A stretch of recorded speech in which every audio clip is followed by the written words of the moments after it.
Recently, I have been talking about different states of mind, the last one being about quiet. There is a lot of misconceptions about the differences between calm and quiet, and getting clarity on that is important for a whole host of reasons. If you haven't listened to that talk yet, have a look at the last episode. It can be very insightful and useful for you. That talk, however, did bring up something else that is important, and it is about staying calm. We all know that the state of calm is a great mental state to be in, but that is easier said than done. Especially when something happens that really triggers or aggravates or upsets you. Life is full of ups and downs, and it is inevitable that we will experience moments where staying calm feels like an impossible feat. So let's unpack that in this talk, so that we can learn more about calm and how to achieve this state even when it feels really hard to stay calm. This, after all, can have a significant impact throughout your whole life, so it is an important thing to learn. The state of calm is a very useful and important state of mind to master, and it can have far-reaching impact on your life for weeks, months, and even years to come. So let's get cracking. Before we get to the how, let's unpack why being calm is important and useful. This clarity is an important first step, as often this clarity about the importance and benefits of being calm will go a long way to help you to stay calm. Even if you know this, it's good to have a reminder. So let's unpack that. How does it benefit us? And why is it important to stay calm? Well, I'm going to give you 3 big reasons why. Number 1, being calm helps you to avoid doing things you will regret. This probably is the biggest benefit of being calm. Giving into our triggers and agitations often leads to doing things like saying things and doing things that you regret later. And one of the best ways to avoid such regret, or worse, is to stay calm. It might not be easy, but we will look into how you can make it easier to stay calm even when it feels challenging to do so later on. For now, let's just remember that being calm is the best thing to do when you are upset, especially if there is a possibility that you might do something that you will regret later. On a side note, this is something that I have had to learn the hard way. I've been pretty hot-headed most of my life. Thankfully, it's not a big challenge for me these days, but in the past, my anger often got the best of me. And that led to a lot of things I regretted saying and doing later. Now I know better, which is why I cannot stress enough just how important it is to practice being calm, especially during the challenging times. So that's the first reason. Being calm helps you to avoid doing things you will regret. The second big one is that being calm helps you make good decisions.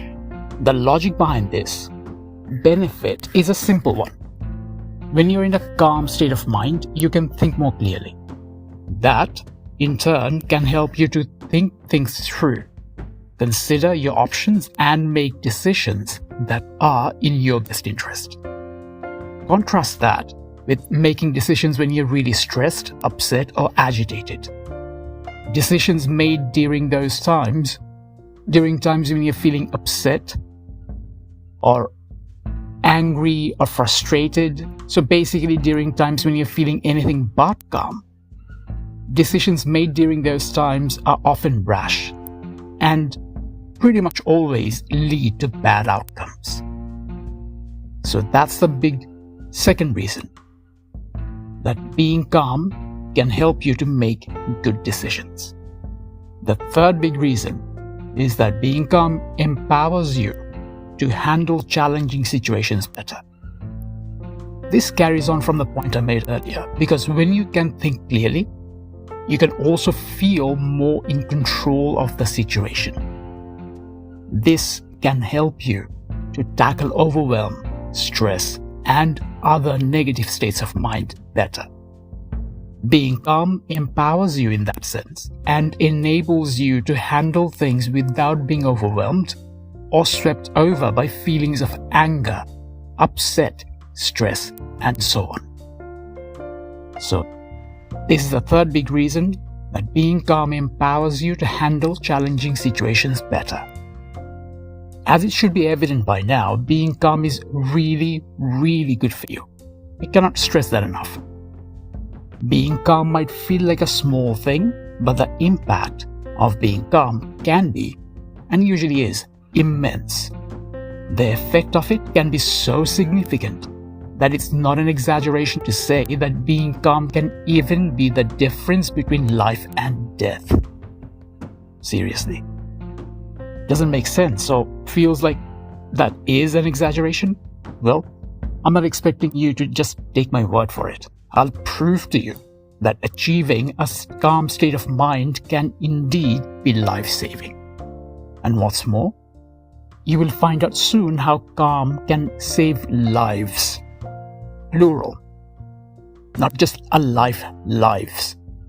So it can save not just the life of the person who is staying calm, but that of others too. Here is how. So here's the proof of being calm and how that state of mind can save lives.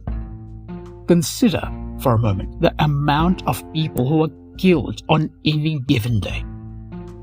Unfortunately, there are far too many homicides.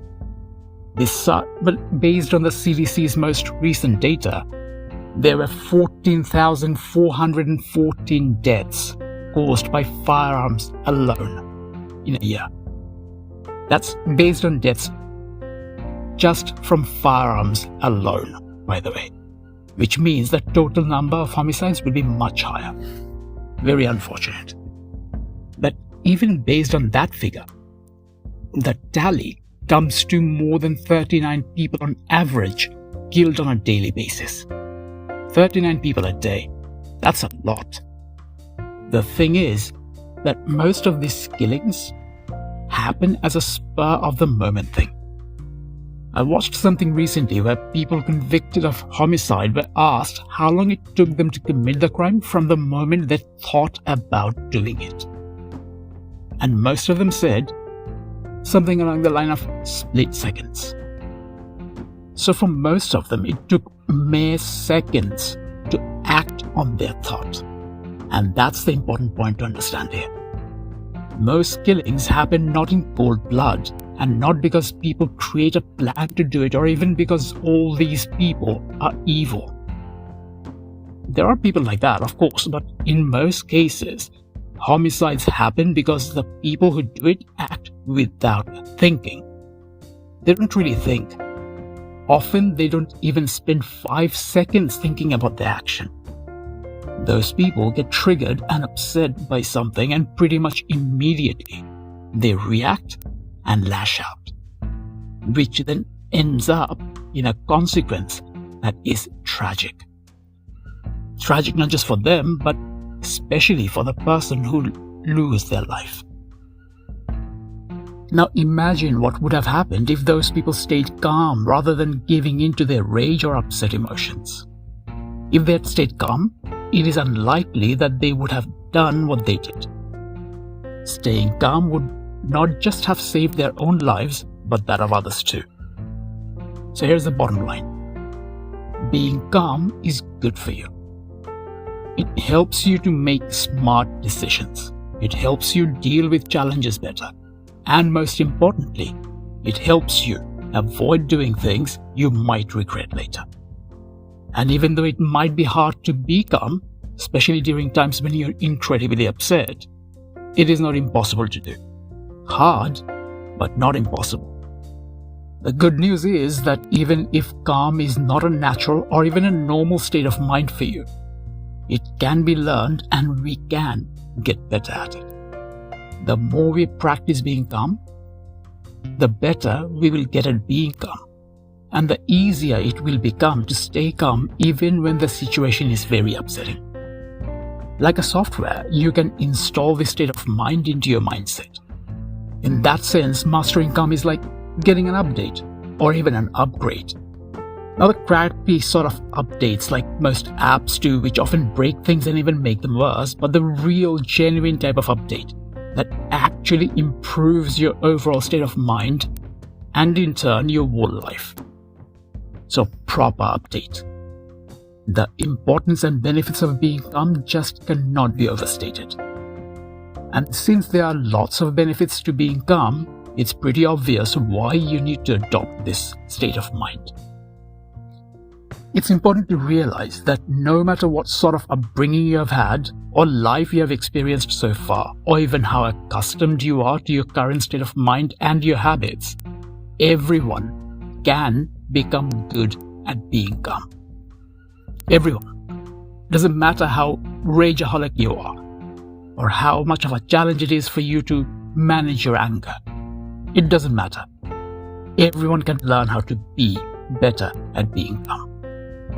Being zen and mastering the calm state of mind is not just for monks or yogis. Each and every one of us have the ability to adopt this practice and make it a regular habit. Won't happen overnight, and it might take repeated trials and errors and even mistakes, but each and every one of us can adopt the calm state of mind and get good at it. Adopt the calm state of mind. Practice it more often than you do right now because it can and will improve your life. If you want more tips on staying calm, tune in next week to learn about 5 practical ways to stay calm even when you find it really hard to do so. I'll catch you again all next week. Until then, stay safe and look after yourself. Have a great week, everyone.